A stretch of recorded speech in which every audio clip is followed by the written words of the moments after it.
मेरा बहुत ही favourite quote है कि discipline weighs ounces, regret weighs turns.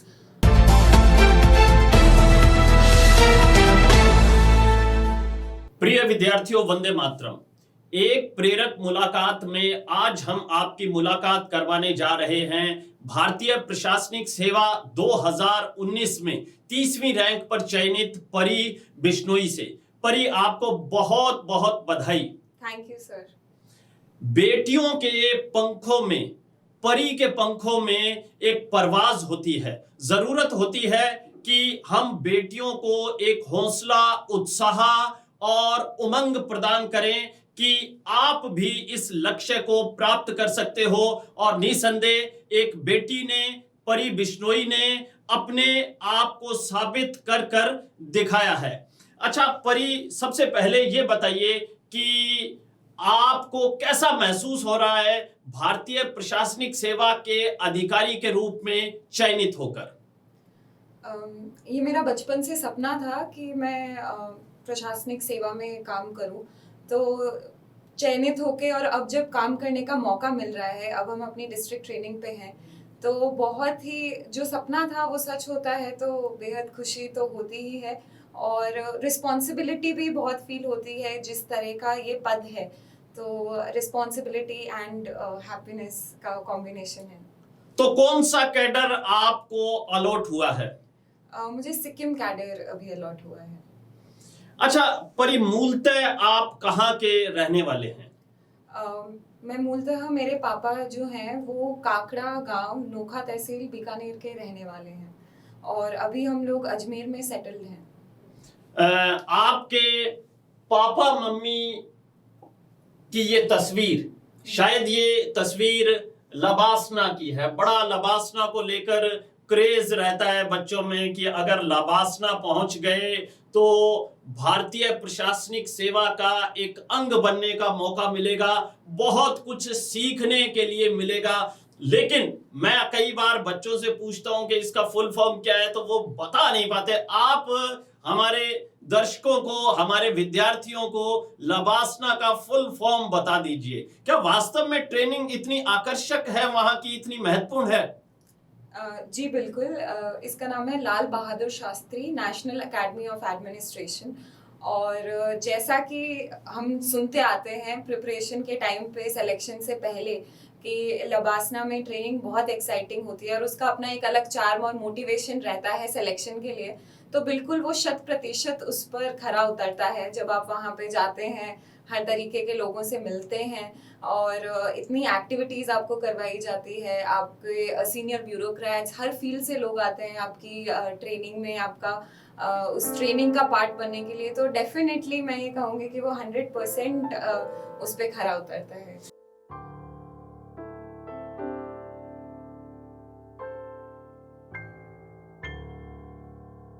अच्छा परी, आपकी शिक्षा दीक्षा कहाँ पर हुई? आपके 10th में क्या परसेंटेज थे, 12th में क्या परसेंटेज थे, या बाद की आपकी अकादमिक पृष्ठभूमि क्या है, उसके बारे में थोड़ा सा बताइए।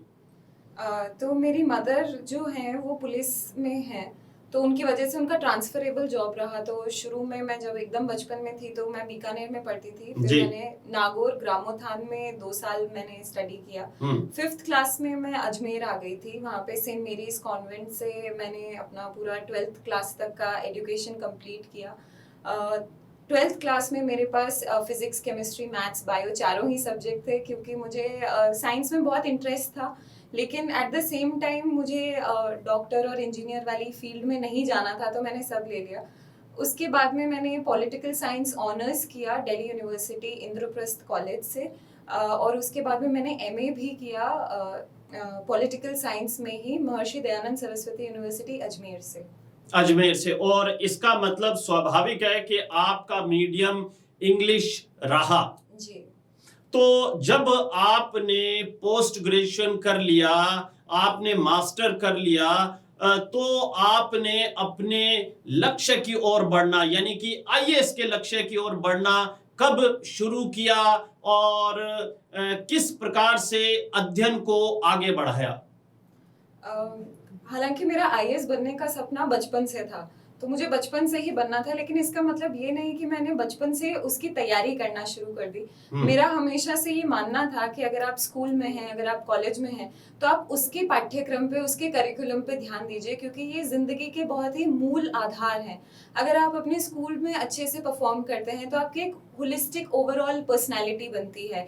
आपको पता लगता है कि आपकी इंटरेस्ट किस फील्ड में है। फिर जब आप कॉलेज में जाते हैं तो उस लेवल पे भी मैंने ये फोकस रखा कि मैं कॉलेज में बहुत अच्छा परफॉर्म करूं। तो मैं अपने कॉलेज के भी टॉपर्स में से थी और मैंने कॉलेज में बहुत अच्छे से ध्यान, तब तक मैंने यूपीएससी की प्रिपरेशन स्टार्ट नहीं करी थी।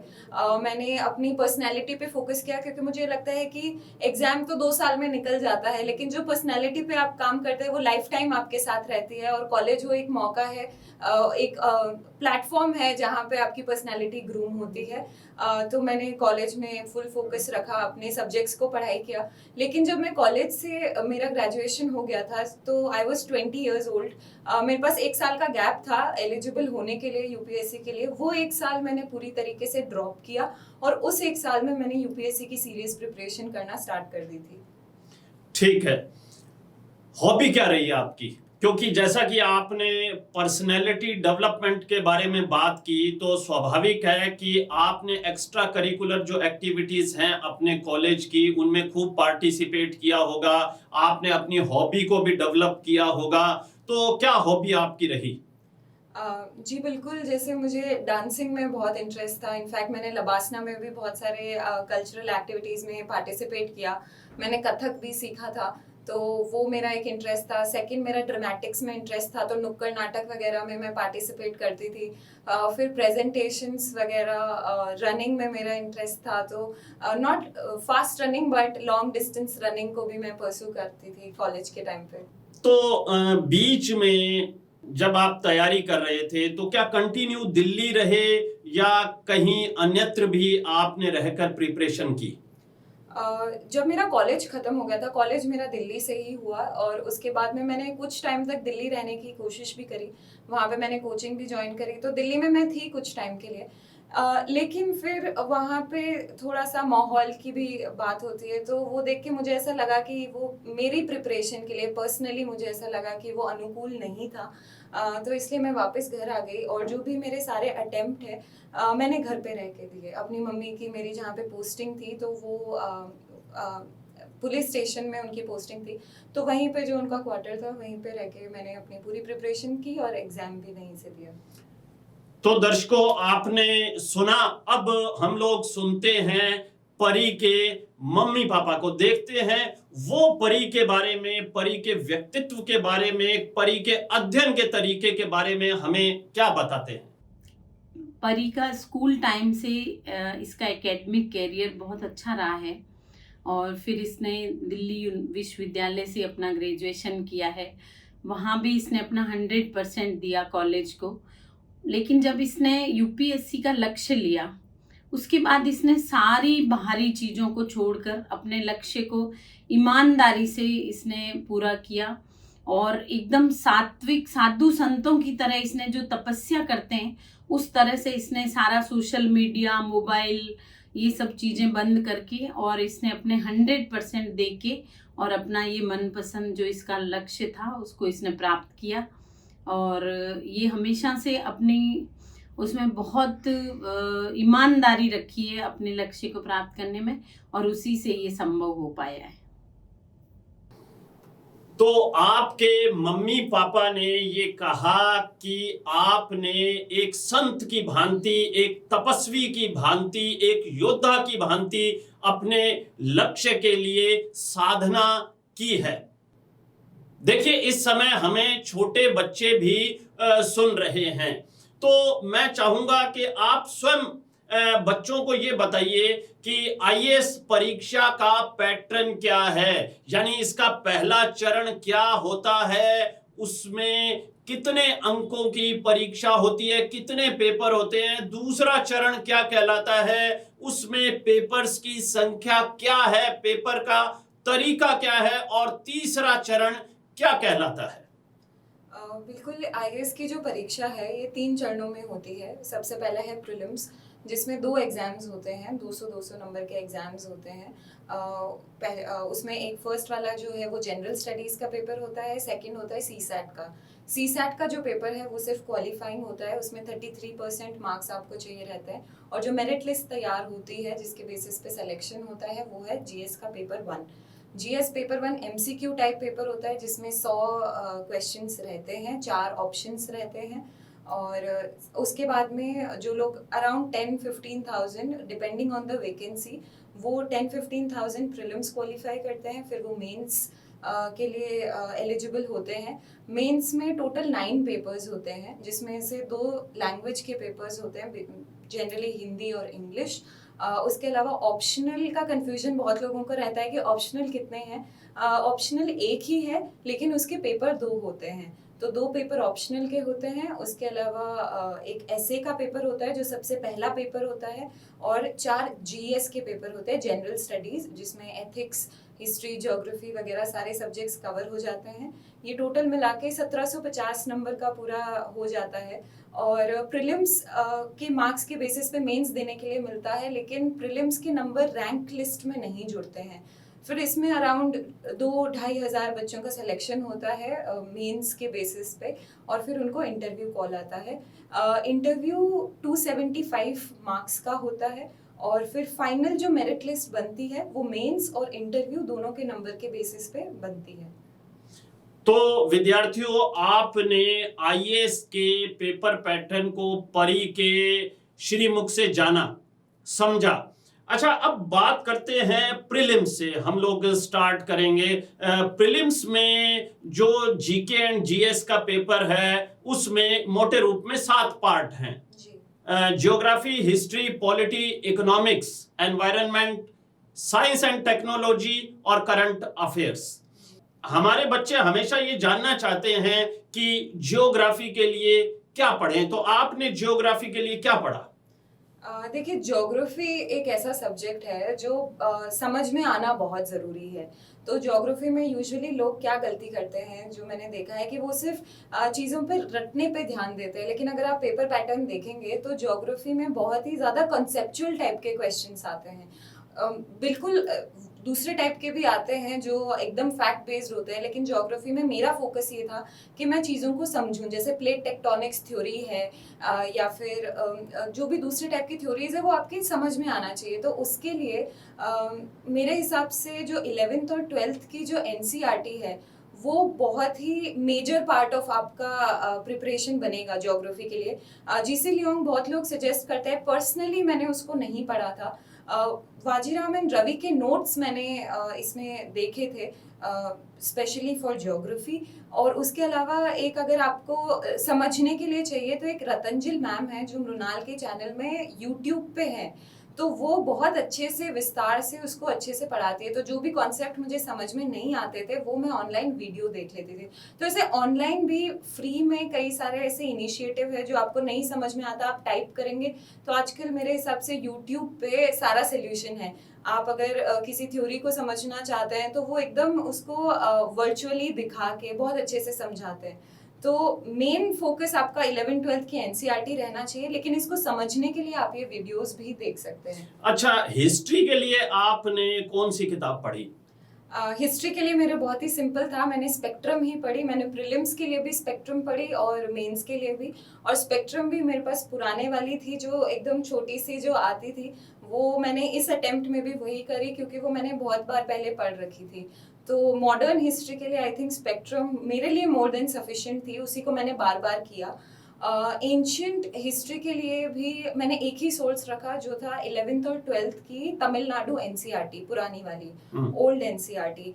और मिडिवल हिस्ट्री पे मैंने उतना फोकस नहीं किया, लेकिन आजकल क्वेश्चन आ जाते हैं तो मेरे हिसाब से मिडिवल हिस्ट्री एक थोड़ा सा नॉन एक्सप्लोर्ड टॉपिक और एरिया है यूपीएससी के लिए। अभी तक उतने क्वेश्चन नहीं आए हैं, तो इसके लिए कोई भी बेसिक मटेरियल कोई भी चलेगा। तो आप कोई भी कोचिंग का भी कोई छोटा सा मटेरियल उठा सकते हैं। मैंने बहुत ज़्यादा उसकी तैयारी नहीं करी थी, बट एक सरसरी तौर पर उसको किया जा सकता है।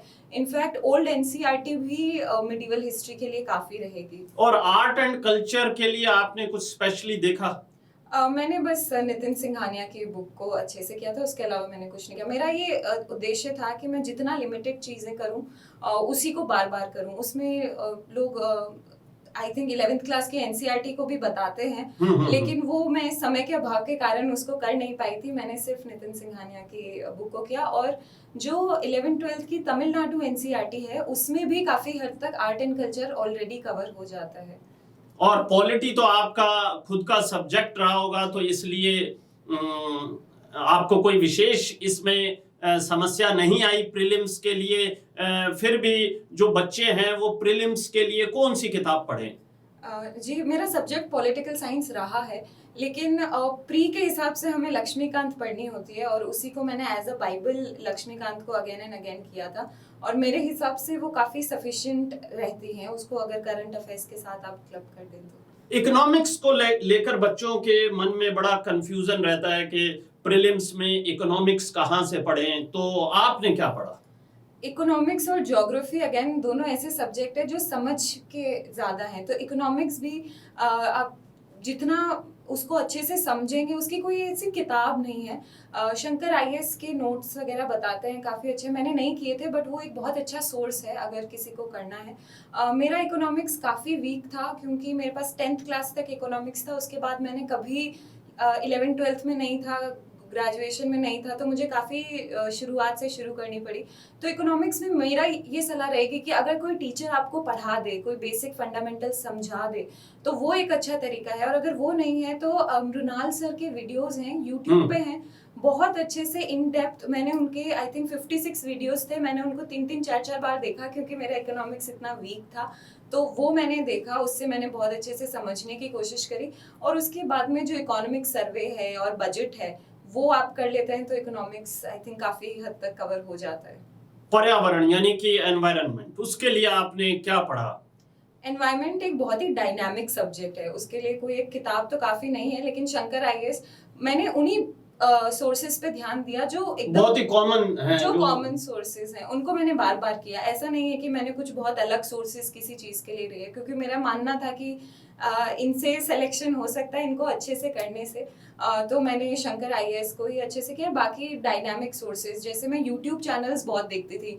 प्रीलिम्स में ऐसे आता है कि ज्योग्राफी, नेशनल पार्क्स और इनकी लोकेशन क्या है और इस टाइप के कुछ, तो ये मैं ऑनलाइन देख लिया करती थी। इसमें भी ओनली आईएएस चैनल है यूट्यूब पे, ये फ्री कुछ चैनल्स बहुत हैं। बढ़िया, बिल्कुल। हाँ जी, ये फ्री के कुछ चैनल्स हैं जो मैं काफ़ी रेगुलरली देखा करती थी, और इनसे जो एक एडिशनल एक बुक के एडिशन में जो आपको सपोर्ट मिल जाता है वो उनसे मिल जाता था। और साइंस एंड टेक्नोलॉजी के लिए आपने क्या पढ़ा? वैसे तो नेचुरली आपके पास 12वीं तक पीसीएमबी रहा, तो साइंस एंड टेक्नोलॉजी के बेसिक कॉन्सेप्ट तो आपके क्लियर थे, लेकिन फिर भी आपने क्या पढ़ा?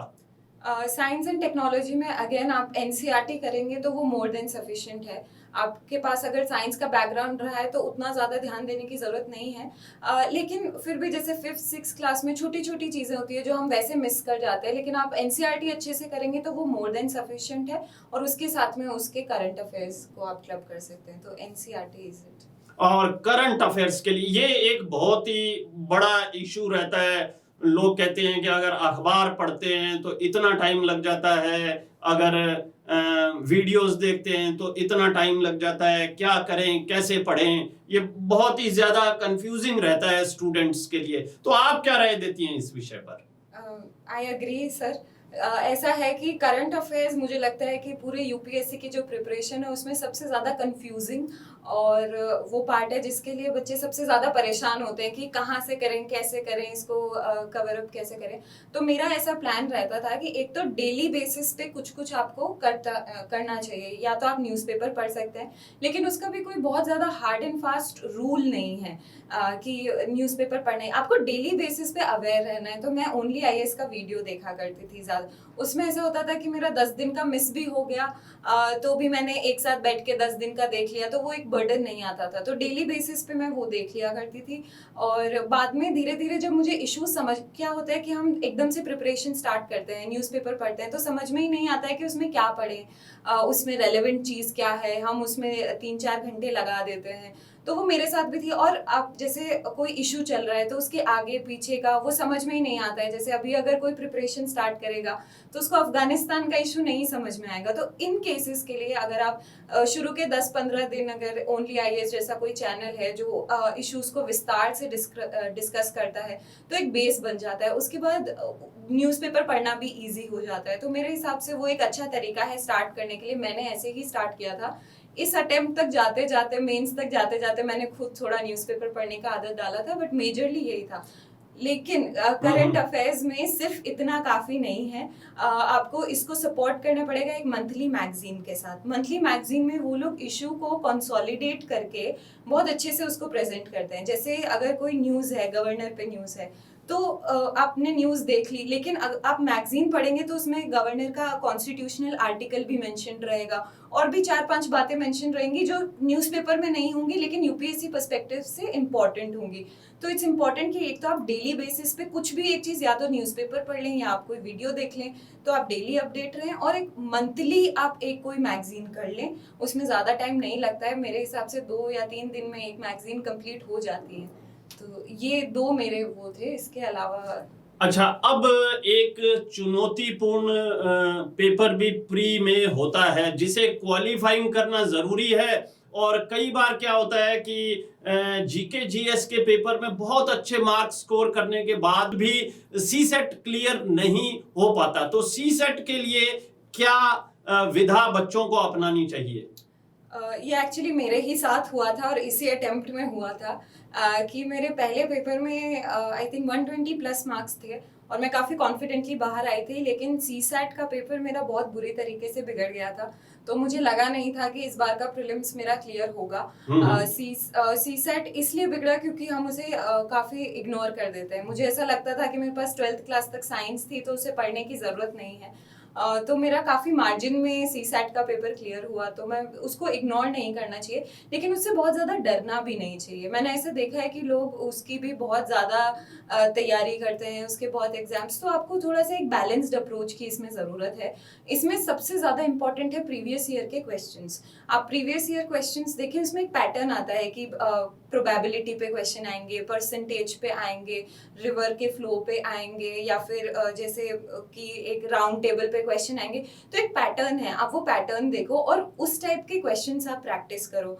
इनफैक्ट उसके कॉम्प्रिहेंशन का भी पैटर्न है, बट इसमें आप UPSC के ही प्रीवियस ईयर्स पेपर्स देखो और उनके आंसर्स भी देखो। तो आई थिंक वो सबसे अच्छा सोर्स है। अब जितना प्रैक्टिस करेंगे ये आता रहेगा। इसके लिए भी अगेन आप YouTube पे भी इनके ट्रिक्स देख सकते हैं, बहुत सिंपल ट्रिक्स होती हैं ये मैथ्स के क्वेश्चन सॉल्व करने के लिए। बाकी आई थिंक बुक्स भी आती हैं जो लॉजिकल रीजनिंग और प्रैक्टिस के लिए है। तो बस प्रैक्टिस आई थिंक इसमें इनफ रहती है, इससे घबराने की इतनी ज़रूरत नहीं है। ये तो थी हमारी प्रीलिम्स की बात। मैं ये जानना चाहूंगा कि जब आपने, ये आपका कौन सा अटेम्प्ट है जबकि आपने 30वीं रैंक हासिल की? ये मेरा तीसरा अटेम्प्ट है। तीसरा। तो फर्स्ट अटेम्प्ट में क्या आपका प्रीलिम्स क्लियर हो गया था? जी नहीं, फर्स्ट अटेम्प्ट में नहीं हुआ था। अच्छा, लगभग कितने नंबर से आप रह गए थे प्रीलिम्स पास करने में फर्स्ट अटेम्प्ट में? मेरे 99 मार्क्स आए थे और उस साल कट ऑफ 105 गई थी। अच्छा, फिर दूसरे अटेम्प्ट में आपके मार्क्स कितने आए प्रीलिम्स में? दूसरे में मेरे 118 मार्क्स थे। बहुत बढ़िया। और तीसरे में? 120 से आई थिंक 124 थे, अभी मुझे याद नहीं आ रहा है। नहीं कोई बात नहीं, लेकिन 124 नंबर भी मैं बहुत शानदार मान रहा हूँ। अच्छा, फिर बात करते हैं मेंस की। देखिए, मेंस में मैं सिर्फ आंसर राइटिंग जो विधा है, जो तकनीक है, उसके बारे में जानना चाहूंगा, क्योंकि अक्सर बच्चों को बताते हैं ना, जब गुरुजन बताते हैं तो शायद उतना विश्वास बच्चे नहीं कर पाते। लेकिन जब एक कामयाब, एक सफल अभ्यर्थी, एक IAS स्वयं बताता है ना, तो बच्चे उसे तुरंत ग्रहण करते हैं। न सिर्फ ग्रहण करते हैं बल्कि उसका प्रयोग भी करते हैं। तो मेंस का जो राज है वो क्या है, वो हमारे विद्यार्थियों को बताइए। मैं अपने एक्सपीरियंस के साथ ही बताऊंगी। तो जैसे मेरा पहला प्रीलिम्स नहीं निकला था, तो दूसरे अटेम्प्ट में मेरा पूरा फोकस प्रीलिम्स पे था, तो मैं मेंस की उतनी तैयारी नहीं कर पाई थी, क्योंकि मुझे ऐसा था कि प्रीलिम्स में फेल नहीं होना है, वो मैं घबरा गई थी। तो मैंने 4-5 महीने अच्छे से प्रीलिम्स को दिए थे। जैसे ही प्रीलिम्स पास हुआ, तब मेरे पास मेंस के लिए बहुत कम टाइम था। ये मैं इसलिए बता रही हूँ कि कई बार ना हम हार मान लेते हैं कि अरे बहुत कम टाइम है, हमें आंसर राइटिंग नहीं आती। मैंने बहुत सारी चीज़ें प्रीलिम्स के बाद में शुरू की थी, लेकिन फिर भी पॉसिबल हो पाई, क्योंकि मेरे आंसर राइटिंग का जो कॉन्सेप्ट्स थे वो मेरे थोड़े से क्लियर थे कि मुझे किन चीज़ों पे ध्यान देना है। क्या है कि हम बहुत मेहनत तो कर लेते हैं, लेकिन उसे इम्प्लीमेंट नहीं कर पाते, हम उसको कॉपी पे उतार नहीं पाते। हमें बहुत नॉलेज होती है, लेकिन उसको किस तरीके से देना है कि मैक्सिमम नंबर मिले, तो फोकस हमेशा मार्क्स पे रखना है। तो मैंने फिर देखा कि कैसे मैं कम प्रिपरेशन या फिर जितनी भी मेरी प्रिपरेशन थी उसका मैक्सिमम आउटपुट कैसे ला सकती हूँ। और उस समय मैंने थोड़ा सा रिसर्च वगैरह आंसर राइटिंग पे करना शुरू किया। तो उसमें मैंने सबसे पहला तो मेरा ये था कि कुछ हो ना हो, मेरे को पेपर जरूर फिनिश करना है। बिल्कुल, बहुत बड़ी बात आपने कह दी। मैं ये अक्सर देखता हूँ कि बच्चे जो है, मान लीजिए 20 प्रश्न आए तो उसमें से 15-16 प्रश्न कर देंगे, बाकी छोड़ देते हैं। वो 15-16 प्रश्नों को बहुत बेहतरीन तरीके से करना चाहते हैं, जबकि मेरा ये मानना है कि आपको पेपर जरूर पूरा करना है। मुझे तो ऐसा लगता था कि अगर किसी ने 17-18 भी किए हैं तो भी वो रेस से एक तरीके से बाहर ही हो जाते हैं। बिल्कुल, क्यों? बिल्कुल, बिल्कुल। क्योंकि ऐसे बच्चे हैं जो पूरा पेपर कंप्लीट करते हैं, तो असली कंपटीशन उन्हीं में रहता है। तो अगर आप पेपर नहीं कंप्लीट कर रहे तो आप पहले ही रेस से बाहर हैं। तो मेरा फोकस ये था कि पेपर कंप्लीट करना है। तो बच्चों नोट कर लीजिए, पहला राज क्या है कि पेपर कंप्लीट करें। दूसरी बात, दूसरा, प्रेजेंटेशन पे भी फोकस करना होता है, लेकिन इतना नहीं कि आपकी स्पीड कॉम्प्रोमाइज हो जाए। तो आपको कुछ तरीके निकालने पड़ेंगे कि आप किस तरीके से प्रेजेंटेशन, जैसे फॉर एग्जांपल अगर आप लिख रहे हैं तो लिखते लिखते ही आप बॉक्स बना दें, आप उसमें कैपिटल कर दें। तो लिखते लिखते ही आपको ऐसी हैबिट बनानी पड़ेगी कि प्रेजेंटेशन साथ ब साथ होती जाए। ऐसा आपको मौका नहीं मिलेगा कि आपने पहले पूरा लिखा फिर उसको आप अंडरलाइन कर रहे हैं, या फिर बहुत लंबा चौड़ा अच्छे से आंसर लिख रहे हैं। वो तो rather than focusing a lot on 2-4 answers आप बहुत अच्छे से लिखें, आपको पूरा 20 क्वेश्चंस बहुत अच्छे से देना है। So that's the second thing. Presentation is important, but एक हैबिट या फिर एक तरीका ऐसा बनाइए कि वो साथ साथ में आपका अच्छा प्रेजेंटेशन होता रहे। तो बच्चों नोट कर लीजिए, दूसरी बात है लेखन अभ्यास, प्रस्तुतिकरण का अभ्यास, लेकिन साथ में गति का भी अभ्यास। गति के लिए मैं एक प्रैक्टिकल, मेरा नहीं है ये आइडिया, ये भी टॉपर अनुदीप दुरिशेट्टी सर का है। तो उस समय उनका सिलेक्शन हुआ था, तो उन्होंने बहुत ही एक प्रैक्टिकल बताया था कि किस तरीके से हम स्पीड को इम्प्रूव कर सकते हैं। तो उसके 2-3 तरीके होते हैं। पहला तो ये है कि जो हमारा 3 घंटे का समय है, क्या होता है कि हम 3 घंटे का लेके चलते हैं तो शुरू में हमारा राइटिंग स्पीड स्लो होता है, फिर एकदम से लास्ट में बहुत सारे क्वेश्चंस पाइल अप हो जाते हैं, फिर लगता है कि लास्ट के आधे घंटे में 10 क्वेश्चंस बचे होते हैं, फिर हम अपनी। तो इसके लिए क्या है कि आप 3 घंटे को 1-1 घंटे में डिवाइड कर लीजिए। तो कभी भी पूरा 3 घंटे का टारगेट मत रखिए, आप 1 घंटे का टारगेट रखो। उसमें उनका था 70-70-80 करके। तो शुरू के 1 घंटे में आपका टारगेट रहना चाहिए कि आप 70 नंबर का पेपर अटेम्प्ट करें। अब वो कैसे भी हो सकता है, आप 20 नंबर के पहले क्वेश्चन कर सकते हैं, 10 के कर सकते हैं, वो आप पे डिपेंड करता है। लेकिन आपका टारगेट होना चाहिए कि 70 नंबर का एटलीस्ट पहले घंटे में आपका पेपर हो जाए। और उसमें भी मैं तो आधे घंटे का भी टारगेट रखती थी। तो क्या होता है कि आप थोड़ा सा आपके पास स्कोप रहता है कि किसी एक क्वेश्चन में ज्यादा समय लग गया तो दूसरा जल्दी से खींच के आपके, और इससे लास्ट में प्रेशर भी नहीं आता। तो यूजुअली लोग शुरू में अच्छे आंसर लिखेंगे, बाद में क्वालिटी डिग्रेड हो जाएगी, ऐसा नहीं होता है। आप कंसिस्टेंट रखिए। और इस तरीके से अगर आप, क्योंकि एक ऐसा भी तरीका है कि लोग 7 मिनट में आंसर करते हैं, 8 मिनट में, तो वो बहुत प्रेशराइजिंग होता है। और बीच में अगर इन्विजिलेटर आ गए और साइन करवा लिया तो एक क्वेश्चन के 7 मिनट तो वहीं चले गए। तो 1 घंटे का, आधे घंटे का आप टारगेट रख सकते हैं। और उसमें भी मेरा ये रहता था कि क्योंकि 20 के 20 अटेम्प्ट करना है, तो चॉइस में ज्यादा समय वेस्ट नहीं होता था। लोग क्या करते, पहले सारा पेपर पढ़ेंगे, फिर चॉइस करेंगे कौन सा पहला करें, उसमें समय थोड़ा व्यस्त हो जाता है, फिर आपका दिमाग भी लगता है कि ये अच्छे से करें। मेरे हिसाब से अगर आप 1-1 घंटे की पॉलिसी फॉलो करेंगे, तो जैसे शुरू के घंटे में अगर आपको 5 सवाल करने हैं, तो 2 बहुत अच्छे से आएंगे, 3 आएंगे तो आप 3 जल्दी जल्दी कर लेंगे, 2 बहुत अच्छे से लिख लेंगे। तो इस तरीके से थोड़ा साइंटिफिकली अपना आंसर राइटिंग अगर आप प्लान करेंगे, साथ में डायग्राम्स आप बना सकते हैं, एक मैप की प्रैक्टिस आपकी होनी चाहिए। तो मैंने यूट्यूब से सीखा था। मैं इंडिया का मैप बनाती थी, मैं वर्ल्ड का मैप बनाती थी, और जहाँ पे जैसे अगर कल्चर पे क्वेश्चन है और कुछ पूछा है कि इस टाइप का आर्ट कहाँ पे मिलता है, तो मैं इंडिया का मैप बना के उसको शो करती थी कि यहाँ पे, तो वो एक विजुअल अपील देता है। तो ये कुछ तरीके हैं, और आई थिंक 4-5 सेकंड में मैप आराम से बन जाता है। सबकी प्रैक्टिस लगती है। कुछ बेसिक डायग्राम्स होते हैं, उसके अलावा आप कुछ कंक्लूजन्स, इंट्रोडक्शंस ऑलरेडी प्रिपेयर करके रख सकते हैं। तो जैसे स्कीम्स वगैरह हैं, तो ये आप ऑलरेडी प्रैक्टिस करके रखेंगे, तो फाइनली आंसर राइटिंग जब आप एग्जाम में बैठते हैं तो स्पीड की प्रॉब्लम नहीं आएगी, अपने आप आपके आंसर्स निकलते जाते हैं, और एक साइंटिफिक तरीके से पूरा एग्जाम आप मैनेज कर सकते हैं। अच्छा, कीवर्ड्स, की कोटेशंस, मैं ये शब्द ही प्रयोग कर लेता हूं, ठीक है, ये इनका कोई बेनिफिट मिलता है क्या राइटिंग में? एक्चुअली मुझे ऐसा लगता है कि जो आंसर राइटिंग चेक होता है वो इसी के बेसिस पे होता है, और लोग कीवर्ड्स लिखते भी हैं लेकिन वो कहीं खो जाते हैं। तो मैं ऐसा लिखती थी कि उनको एकदम कैपिटल में लिखती थी और उनको अंडरलाइन भी कर देती थी कि वो छूटे ना। अगर कोई भी मेरा आंसर देख रहा है तो उनको प्रोमिनेंटली दिखा करती थी, क्योंकि इतनी सारी कॉपीज होती है, आपको थोड़ा सा अपनी कॉपी को स्टैंड आउट करवाना पड़ेगा कि इन्विजिलेटर आपकी कॉपी को थोड़ा अलग देखे। तो keywords definitely, I think last में तो ऐसा होता था कि जो जल्दी जल्दी आंसर्स हम लिखते थे उसमें सिर्फ कीवर्ड्स और एक 2 सेंटेंसेस ही हम डाल पाते थे, लेकिन आई थिंक उनका सबसे महत्वपूर्ण रोल है। ये जो मेंस के पैटर्न की बात की ना, मैं विद्यार्थियों को ये बताना चाहूंगा, दरअसल हर परीक्षा प्रणाली का एक उद्देश्य होता है।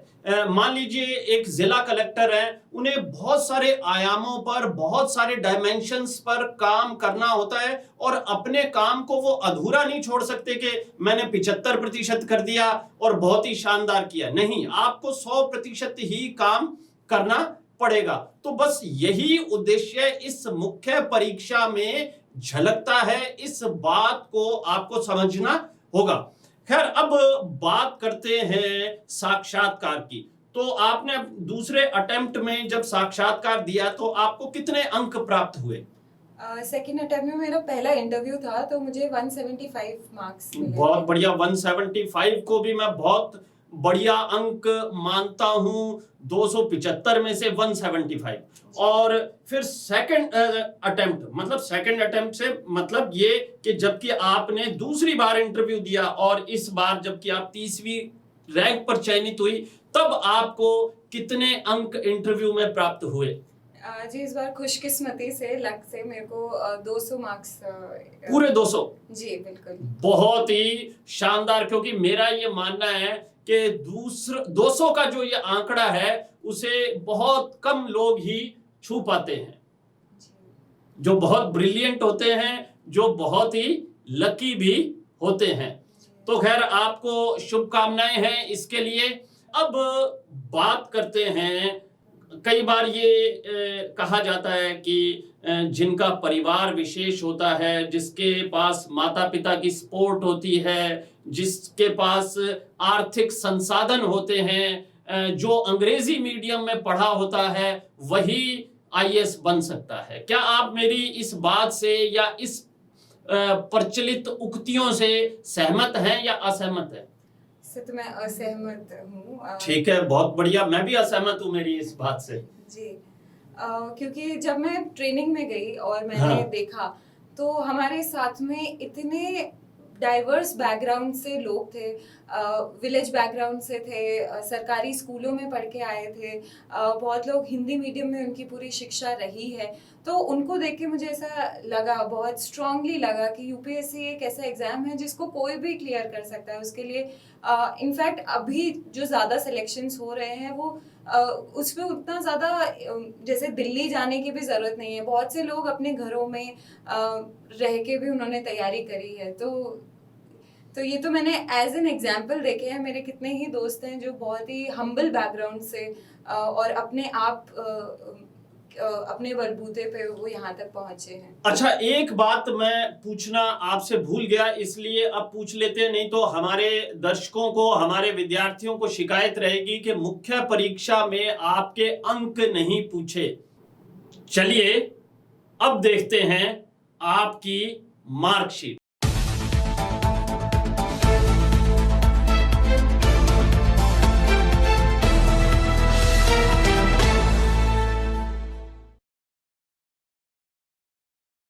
विद्यार्थियों, अभी हमने बात की परीक्षा पर और चयन पर कि परी बिटिया का चयन जो है वो हो गया, लेकिन हमारे अभ्यर्थियों के लिए एक बहुत ही आकर्षण का केंद्र रहता है, वो है लबासना, जिस पर हमने पहले बात की। तो परी के लबासना के कुछ चित्र हम लोग यहाँ पर देखते हैं, ताकि विद्यार्थी इस बात के लिए मोटिवेट हो जाएं कि अगर वो आईएएस बनने में सफल रहे तो उन्हें इतने शानदार प्रशिक्षण में भागीदार बनने का अवसर मिलेगा।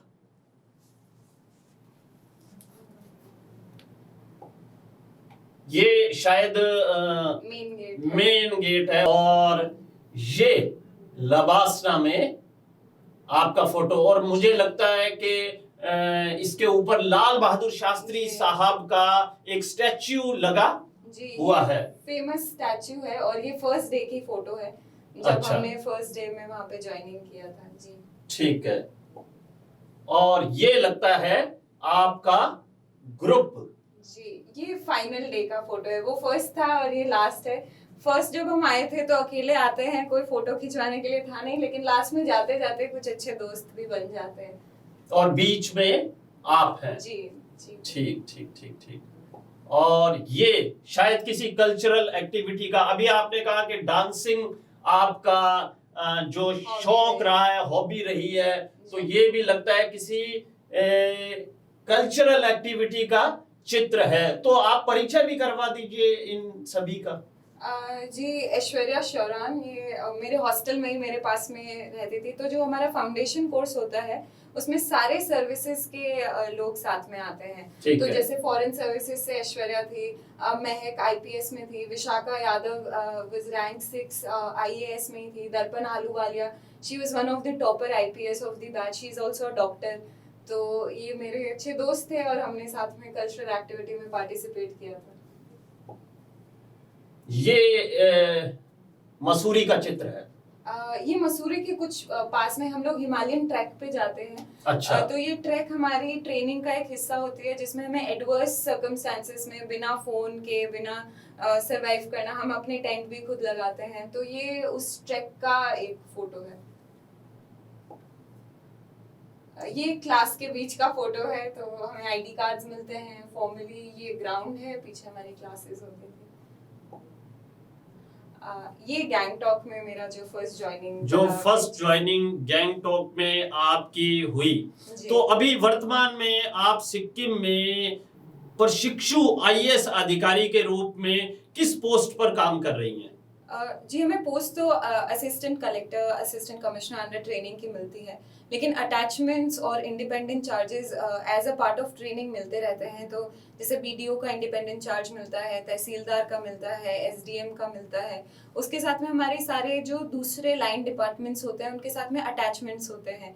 जैसे अभी मैंने पुलिस के साथ अटैचमेंट पूरा किया, जिसमें हम 1-2 दिन थाने में रह के पूरा उनका काम देखते हैं कि वो किस तरीके से एफआईआर रजिस्टर होती है, किस तरह से उनकी जीडी भरी जाती है। फिर इसी तरीके से कोर्ट में हमारा 1 हफ्ते का अटैचमेंट रहता है। तो ये पूरा एक शेड्यूल है और उसके अकॉर्डिंग हमारी पूरी ट्रेनिंग होती है। अच्छा, सिक्किम के बारे में हम देखिए, नॉर्थ ईस्ट में है, हमारे राजस्थान से काफी दूर भी है। तो सिक्किम के बारे में, सिक्किम की खासियतों के बारे में भी कुछ थोड़ा सा बताइए। बहुत सुंदर हिमालयाज के बीच में, कल्चरली बहुत स्ट्रॉन्ग है, लिबरल प्रोग्रेसिव सोसाइटी है, वुमेन एम्पावरमेंट बहुत ज़्यादा है। इनफैक्ट वहाँ की पुलिस में मोर देन 50% वुमेन है। तो बहुत ही प्रोग्रेसिव स्टेट है। तो आई थिंक वंस तो सबको वहाँ पे, I am being the tourism ambassador of the state, but you should definitely visit, it's a beautiful state. ठीक है। अच्छा, अब हमारी इस बातचीत के अंत में हमारे विद्यार्थियों को आप क्या संदेश देना चाहेंगी? एक दो चीज़ें हैं जो प्रैक्टिकल हैं, सब बोलते भी हैं, लेकिन मेरे हिसाब से बहुत ज़्यादा प्रभावी हैं। वो है डिसिप्लिन। उसमें एक मेरा बहुत ही फेवरेट कोट है कि discipline weighs ounces, regret weighs tons. तो मुझे ऐसा लगता था कि जो हम 1-2 साल का जो ये डिसिप्लिन है, ये हमारी पूरी लाइफ के लिए बहुत ज़्यादा इम्पॉर्टेंट है। ये आपकी काबिलियत, आपके पोटेंशियल को रीच करने में आपको हेल्प करता है। एंड ट्रस्ट मी, अगर आप इसको नहीं यूटिलाइज करते हैं तो पूरी ज़िंदगी में आपको एक मलाल सा रह जाता है कि मैं ये कर सकती थी, वहाँ पहुँच सकती थी, लेकिन मैंने शायद अपना 100% नहीं दिया। तो डिसिप्लिन्ड रहना, एक रूटीन रखना बहुत इम्पॉर्टेंट है। सेकेंडली, एक विजन और प्लानिंग होना बहुत इम्पॉर्टेंट है। आपको पता होना चाहिए कि आप के आज का टारगेट क्या है, आप अगले हफ्ते क्या करेंगे, आपके पूरे महीने का टारगेट क्या है। उससे क्या होता है, एक सेंस ऑफ कंप्लीशन आता है। हवा में प्रिपरेशन नहीं होती कि कोई भी किताब उठा ली, कुछ भी पढ़ना शुरू कर दिया। तो आपको अपना पूरा जो एक स्ट्रैटेजी बनानी चाहिए और उसके हिसाब से तैयारी स्टार्ट करनी चाहिए, जिसमें आप कोशिश करें कि पूरा सिलेबस एक बार में कवर करने की कोशिश करें। तो डिसिप्लिन एंड थर्डली, डिसिप्लिन का ही पार्ट है कि जितना हो सके डिस्ट्रैक्शन से आप दूर रहें, क्योंकि आज के टाइम पे आई थिंक जो टैलेंटेड लोग हैं, जो हार्डवर्किंग लोग हैं, एक चीज़ जो उनको पीछे खींच लेती है वो है डिस्ट्रैक्शंस। इंटरनेट के युग में जितना ज़्यादा आपको चीज़ें एक्सेसिबल बन गई है, उतना ही ज़्यादा डिस्ट्रैक्शंस भी बढ़ गए हैं। तो वो डिस्ट्रैक्शंस को मिनिमाइज करने की कोशिश करिए। मुश्किल होता है, लेकिन आप प्रैक्टिकल चीज़ें कर सकते हैं। जैसे मैं अपना फ़ोन ही मैं यूज़ मतलब नहीं करती थी, बिल्कुल अपना फ़ोन ही हटा देती थी।